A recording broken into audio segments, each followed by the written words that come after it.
출애굽기 37장. 부살렐은 아카시아 나무로 궤를 만들었다. 궤의 길이는 2규빗 반, 너비는 1규빗 반, 높이도 1규빗 반이었다. 궤의 안팎에 순금을 입혔고 궤의 둘레에 금테를 빙 둘렀다. 또 부살렐은 금고리 4개를 부어 만들어 궤의 4기퉁이에 달았다. 금고리 2개는 이쪽에 나머지 2개는 저쪽에 달았다. 또 아카시아 나무로 채들을 만들고 그 채들에 금을 입혔다. 그 채들을 궤 양쪽 옆면에 붙인 고리에 꿰어 궤를 들어 맬 수 있게 하였다. 또 부살렐은 순금으로 길이가 2규빗 반, 너비가 1규빗 반 되는 속죄판을 만들었다. 그런 다음 금 한 덩어리를 두드려 펴서 그룹 둘을 만들어 속죄판 양쪽 끝에 달았다. 그룹 하나는 속죄판의 이쪽 끝에, 다른 하나는 저쪽 끝에 속죄판과 한 덩어리가 되게 만들어 달았다. 그런 뒤 그룹들의 날개 위쪽으로 높이 펼쳐서 날개가 속죄판을 덮게 했고 그룹들의 얼굴이 속죄판 쪽으로 마주보게 했다. 또 부살렐은 아카시아 나무로 상을 만들었다. 그 상의 길이는 2규빗, 너비는 1규빗, 높이는 1규빗 반이었다. 이 상도 궤처럼 순금으로 입히고 상의 위쪽 둘레에 금테를 빙 둘렀다. 손바닥 너비만한 기름장을 만들어 그 상 둘레에 둘렀고 이 기름장에도 금테를 만들어 붙였다. 또 금을 부어 금고리 4개를 만들고 그것들을 상 4 모퉁이에 있는 4 다리에 붙였다. 이 금고리들을 기름장 곁에 붙여 상을 들어 맬 때 사용하는 채를 거기에 꿰 수 있게 했다. 상을 들어매는 채는 아카시아 나무로 만들고 그 위에 금을 입혔다. 이 밖에도 부살렐은 상 위에 올려놓을 여러 그릇들, 곧 대접들과 숟가락들과 술병들과 술잔들을 모두 순금으로 만들었다. 또 부살렐은 순금으로 등잔대를 만들었다. 그는 순금 한 덩어리를 망치로 두드려 느리고 펴서 밑 동아리와 줄기를 만들고 줄기에서 곁가지가 뻗어나오게 만들었으며 각 곁가지의 끝에 꽃받침과 꽃잎 모양을 갖춘 등잔이 달려있도록 만들었다. 이 등잔대의 모양은 이렇다. 곧 줄기의 양쪽에서 곁가지 6개가 뻗어나왔는데 한쪽에서 3개가 뻗어나왔고 다른 쪽에서 또 3개가 뻗어나왔다. 곁가지 하나에는 감복숭아 꽃받침과 꽃잎 모양을 한 등잔이 3개 있었다. 다른 곁가지 하나에도 감복숭아 꽃받침과 꽃잎 모양을 한 등잔이 3개 있었다. 이렇게 등잔대에서 뻗어나온 6개의 곁가지들에는 각각 등잔이 3개씩 있었다. 등잔대 줄기에서는 감복숭아 꽃받침과 꽃잎 모양을 한 등잔 4개가 뻗어나왔다. 등잔대 줄기에서 뻗어나온 곁가지 2개 밑에는 꽃받침 하나가 있었다. 그 위쪽의 곁가지 2개 밑에도 꽃받침 하나가 있었고 또 그보다 더 위쪽의 곁가지 2개 밑에도 꽃받침 하나가 있었다. 같은 등잔대 줄기에서 뻗어나온 곁가지 6개는 이런 식으로 한 덩어리를 이루었다. 그 꽃받침들과 그 곁가지들은 한 덩어리였다. 부살렐은 곁가지 6개를 모두 순금 한 덩어리를 두드려 늘려서 만들었다. 이 밖에도 등잔 7개, 부집게, 불똥 받는 그릇도 순금으로 만들었다. 이렇게 부살렐은 등잔대와 그 등잔대에 딸린 모든 기구들을 순금 한 달란트를 들여 만들었다. 또 부살렐은 아카시아 나무로 분향제단을 만들었다. 길이 1규빗, 너비 1규빗으로 네모 반듯하게 만들었다. 그 높이는 2규빗이었다. 분향제단과 그 제단의 4 귀퉁이에 붙은 뿔들은 한 덩어리를 이루었다. 분향제단의 윗면과 사방 옆면과 거기에 이어붙은 뿔들에 순금을 입혔고 분향제단의 둘레에는 금테를 빙 둘렀다. 또 금고리 2개를 만들어 분향제단의 빙 두른 금테 아래의 양옆면 밑쪽에 붙였다. 그래서 그 2 고리에 채를 꿰어 분향제단을 들어맬 수 있게 하였다. 그 채들은 아카시아 나무로 만들었고 금을 입혔다. 또 부살렐은 향 제조공이 향 만드는 방법대로 성별하는 데 쓰는 거룩한 기름과 달콤한 향기를 내는 데 쓰는 순수한 향을 만들었다. 요한복음 16장. 내가 이런 일을 너희에게 미리 일러두는 것은 너희 믿음이 흔들리지 않게 하려는 것이다. 그때 세상 사람들은 너희를 회당에서 내쫓을 것이다. 그들은 너희를 죽이는 것이 곧 하나님을 섬기는 일이라고 생각할 것이다. 그들이 그런 일을 저지르는 까닭은 내 아버지도 알지 못하고 나도 알지 못하기 때문이다.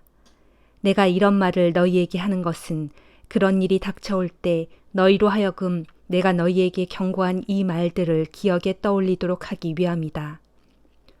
내가 처음부터 이런 말을 너희에게 하지 않았던 것은 지금까지는 내가 너희와 함께 계속 있었기 때문이다. 나는 지금 나를 보내신 분에게로 돌아간다. 그런데도 너희 가운데 누구도 내가 어디로 가는지 나한테 묻는 사람이 없구나. 도리어 내가 이런 말을 한다고 해서 너희는 슬픔으로 가득 차 있다. 그러나 내가 진정으로 너희에게 말한다. 내가 떠나가는 것이 너희에게 정말로 유익하다. 내가 너희를 떠나가지 않는다면 돕는 분께서 너희에게 오실 수가 없다. 내가 가야만 내가 그분을 너희에게 보낼 것이기 때문이다. 그분이 오시면 그분은 죄에 대해서, 의로움에 대해서, 그리고 심판에 대해서 세상이 저지른 잘못을 일깨워 주면서 책망하실 것이다. 여기서 죄라 함은 세상 사람들이 나를 믿지 않은 것을 가리키고, 의로움이라 함은 내가 아버지께로 가기 때문에 세상에서는 너희가 나를 더 이상 보지 못하게 되는 것을 가리키며, 그리고 심판이라 함은 이 세상 통치자가 이미 정죄를 받았다는 것을 가리킨다. 아직도 나는 너희에게 할 말이 많다. 하지만 지금은 너희가 그것을 감당할 수 없다. 그러나 돕는 분, 곧 진리의 성령이 오시면 그분이 너희를 모든 진리 가운데로 인도하실 것이다. 그분은 자신의 생각대로 말씀하시지 않고 자신이 들은 것만을 너희에게 전해주실 것이며 또 앞으로 일어날 일도 너희에게 알려주실 것이다. 그분은 내 것을 넘겨받아 너희에게 알려주심으로써 나를 영광스럽게 할 것이다. 내 아버지께 속한 모든 것들이 다 내 것이다.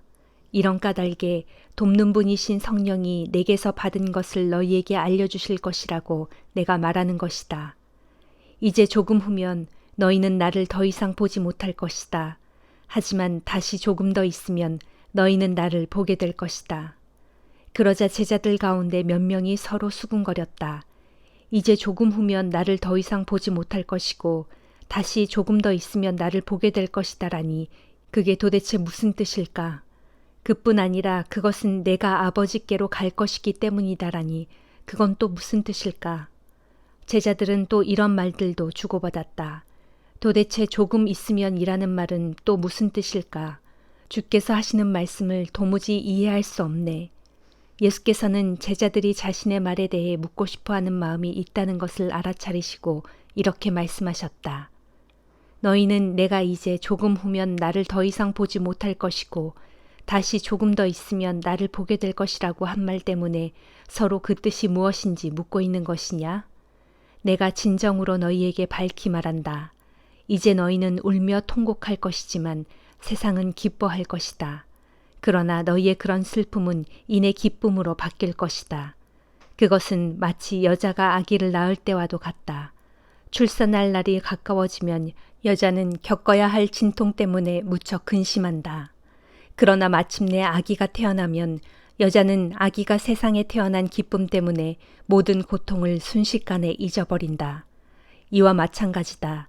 너희가 지금은 슬퍼하겠지만 너희는 나를 다시 볼 것이고 그렇게 되면 너희는 한층 더 기뻐할 것이다. 그 기쁨을 어느 누구도 너희에게서 빼앗지 못할 것이다. 그날이 오면 너희는 더 이상 아무것도 내게 물을 필요가 없다. 내가 진정으로 너희에게 밝히 말한다.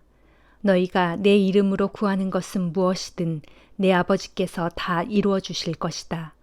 그러므로 구하라. 지금까지는 너희가 내 이름으로 아무것도 구하지 않았다. 그러나 이제 내 이름으로 힘껏 구하라. 그러면 너희는 받게 될 것이고 너희 자는 기쁨으로 넘칠 것이다. 지금까지 나는 이런 것들을 비유로 말해왔다. 그러나 이제부터 나는 더 이상 비유로 말하지 않고 내 아버지에 관해서 너희에게 명백하게 말해줄 때가 올 것이다. 그날이 오면 너희는 내 이름으로 아버지께 직접 구할 것이다. 그래서 나는 더 이상 너희의 요구를 들어달라고 내 아버지께 너희 대신 간구할 필요가 없게 된다. 이제는 내 아버지께서 몸소 너희에게 사랑을 베푸신다. 그 까닭은 너희가 나를 사랑했고 또 내가 아버지의 보내심을 받고 이 세상에 왔다는 것을 너희가 믿었기 때문이다. 그렇다. 나는 아버지의 보내심을 받아 이 세상에 왔고 이제 모든 일을 마무리 짓고 이 세상을 떠나 내 아버지께로 다시 돌아가는 것이다. 그때 제자들이 말했다. 이제야 주께서 비유로 말씀하시지 않고 뜻이 분명하게 말씀해 주시니 우리가 비로소 주께서는 모든 것을 다 알고 계신다는 사실과 우리가 새삼 주께 여쭈어 볼 필요도 없이 우리 마음을 다 알고 계신다는 사실을 알았습니다. 또한 이로써 우리는 주께서 하나님께로부터 오신 분이라는 것을 믿습니다. 예수께서 말씀하셨다. 이제야 너희가 믿는구나. 그러나 때가 오면 너희는 다 흩어져서 나를 혼자 버려두고 각자 자기 집으로 갈 것이다. 벌써 그때가 왔다. 그러나 나는 혼자가 아니다. 내 아버지께서 언제나 나와 함께 계시기 때문이다. 내가 이 모든 것을 너희에게 일러두는 것은 너희로 하여금 내 안에서 평안을 누리게 하기 위해서다. 이 세상에서 너희는 많은 고난을 겪을 것이다. 그러나 담대하여라. 내가 세상을 이겼다. 잠언 13장. 지혜로운 자식은 아버지의 훈계에 귀를 기울이지만 거만한 자식은 아무리 꾸짖어도 귀를 막고 듣지 않는다. 선한 사람은 열매 맺는 좋은 말을 하여 복을 누리고 살지만 악한 사람은 스스로 폭력을 부를 뿐이다. 입을 잘 간수하는 사람은 자신의 생명을 보존하지만 입을 함부로 여는 사람은 스스로를 망친다. 게으른 사람은 아무리 바라는 것이 있어도 하나도 얻지 못하지만 부지런한 사람은 자기가 바라는 대로 모든 것을 넉넉하게 얻는다. 의인은 거짓말하는 것을 아주 싫어하지만 악인은 아무런 염치도 없이 수치스러운 짓을 한다. 의인의 의는 그 의인을 지켜주지만 죄인의 악은 그 죄인을 망하게 한다. 부자인 척하지만 아무것도 가진 게 없는 빈털터리가 있고 가난한 척하지만 큰 재물을 가진 부자가 있다. 부유한 사람은 재물로 자기 목숨을 건질 수도 있지만 가진 것 없는 가난뱅이는 협박당할 일조차 없다. 의인의 빛은 밝게 빛나지만 악인의 등불은 금방 꺼져버리고 만다. 교만한 마음은 다툼만 일으킬 뿐이지만 지혜로운 자는 충고의 말을 잘 받아들인다. 부정하게 얻은 재물은 점점 줄어들지만 수고하여 알뜰살뜰 모은 재산은 점점 늘어난다. 소원이 이루어지지 않으면 마음이 병들지만 소원이 이루어지면 삶의 생기가 살아난다. 말씀을 우습게 여기는 자는 망할 것이지만 계명을 존중하는 사람은 상급을 받는다. 지혜로운 자의 가르침은 생명의 샘이어서 사람을 죽음의 덫에서 벗어나게 한다. 선을 이루려는 지혜는 호의를 불러오지만 악을 행하려는 죄인들의 길은 험난할 뿐이다. 지각 있는 사람은 잘 알고 신중하게 행동하지만 어리석은 사람은 자기 어리석음을 훤히 드러내고 다닌다. 못된 전령은 사람을 공경에 빠뜨리지만 믿음직한 사신은 이를 바로잡는다. 훈계를 무시하는 사람에게는 가난과 수치가 닥쳐오지만 책망을 받아들이는 사람에게는 부요와 존경이 뒤따른다. 바라던 일이 이루어지면 어찌 마음이 기쁘지 아니하랴. 그러나 미련한 자들은 악에서 떠나기를 싫어한다. 지혜로운 사람과 어울려 함께 길을 떠나면 지혜를 얻지만 어리석은 자와 어울리면 끝내 해를 입는다. 죄인에게는 나쁜 재앙이 따라다니지만 의인에게는 좋은 보상이 따라다닌다. 선한 사람의 유산은 자손 대대로 이어지지만 죄인의 재산은 다만 의인을 위해 대기하고 있을 뿐이다. 가난한 사람이 밭을 갈면 많은 소출을 거둘 수 있지만 불의한 마음을 품으면 다 날아가 버린다. 회초리를 아끼는 사람은 자식을 사랑하지 않는 것이다. 참으로 자식을 사랑하는 사람은 제때에 성실하게 징계한다. 의인의 배는 흡족하도록 부르지만 악인의 배는 항상 배고픔을 느낀다.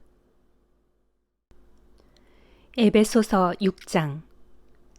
자녀들이여 주 안에서 부모에게 순종하십시오. 그것이 옳은 일입니다. 내 부모를 공경하라 하신 말씀은 하나님의 보상 약속이 딸려 있는 첫째 계명으로서 곧 그리하면 내가 만사에 잘되고 땅에서 오랜 수명을 누릴 것이다 하였습니다.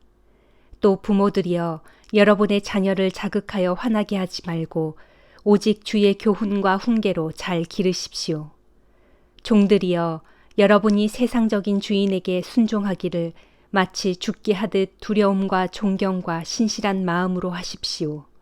사람을 기쁘게 하는 자들처럼 주인이 볼 때만 눈가림으로 잘 보이려고 하지 말고 그리스도의 종답게 진실한 마음으로 하나님의 뜻을 행하십시오. 사람에게 하듯 하지 말고 주를 섬기듯 온 마음을 다해 성실하게 섬기십시오. 선한 일을 하는 사람에게는 그가 종이든 자유인이든 주께서 각각 그만한 보상을 해주신다는 것을 명심하십시오. 주인들이여 여러분도 지금 내가 종들에게 권면한 것과 같이 그렇게 자기 종을 대하십시오. 종들을 윽박지르지 마십시오. 그들의 주인이요 또한 여러분의 주인이신 분께서 하늘에 계시고 그분은 사람을 차별하지 않는다는 것을 아십시오. 끝으로 당부를 드립니다. 여러분은 주 안에서 또 주의 강한 능력으로 담대해지십시오. 마귀의 계략에 당당히 맞설 수 있도록 하나님의 무기로 온몸을 무장하십시오. 우리가 싸워야 할 적들은 살과 피를 가진 인간이 아닙니다. 우리의 적들은 이 어둠의 세상을 지배하는 통치자들과 권력자들 그리고 하늘에 있는 악한 영들입니다. 그러므로 여러분은 하나님의 무기로 온몸을 완전히 무장하십시오. 그래야만 악한 날에 마귀의 세력에 맞서 능히 싸워 이길 수 있고 또한 모든 일이 완성된 후에 굳건히 서 있을 수 있게 될 것이기 때문입니다. 그러므로 이제 여러분은 굳건히 서서 진리의 허리띠로 허리를 동이고 의의 갑옷 가슴마기로 가슴을 가리고 발에는 평화의 복음을 널리 전할 수 있도록 신발을 신고 또 이 모든 것에 더하여 손에는 믿음의 방패를 들도록 하십시오. 그래서 그 방패로 악한 자가 쏘는 불화살을 막아 꺼뜨릴 수 있어야 합니다. 그리고 머리에는 구원의 투구를 쓰고 무엇보다 하나님의 말씀인 성령의 칼을 손에 쥐십시오. 어떤 경우에든지 성령 안에서 하나님께 간구하고 기도하십시오. 이것을 위하여 항상 깨어 모든 일을 참고 견디면서 모든 성도를 위해 간구하기를 게을리하지 마십시오. 또 나를 위해 기도해 주십시오. 기도하기를 내가 입을 열 때마다 하나님께서 내 입에 말씀을 주셔서 아무 두려움 없이 복음의 비밀을 담대하게 전할 수 있게 해달라고 하십시오. 그 일을 하다가 지금 나는 쇠사슬의 메인 몸이 되었으나 어디까지나 하나님의 복음을 전하는 사신입니다. 그렇기에 내가 마땅히 해야 할 말을 두려움 없이 담대하게 선포할 수 있도록 나를 위해 기도해 주십시오. 여러분, 사랑하는 형제이며 주님의 신실한 일꾼인 두기고가 여러분에게로 가서 나의 현재 형편과 내가 하고 있는 일들을 모두 알려줄 것입니다. 내가 두기고를 여러분에게 보내는 것은 우리의 형편을 여러분에게 알리려는 뜻도 있지만 더욱 그로 하여금 여러분을 격려하도록 하기 위해서입니다. 하나님 아버지와 주 예수 그리스도께서 믿음의 형제들에게 평강과 사랑을 내려주시기를 빕니다. 또한 우리 주 예수 그리스도를 변함없이 사랑하는 모든 사람들에게 하나님의 은혜가 항상 함께하기를 빕니다. 아멘.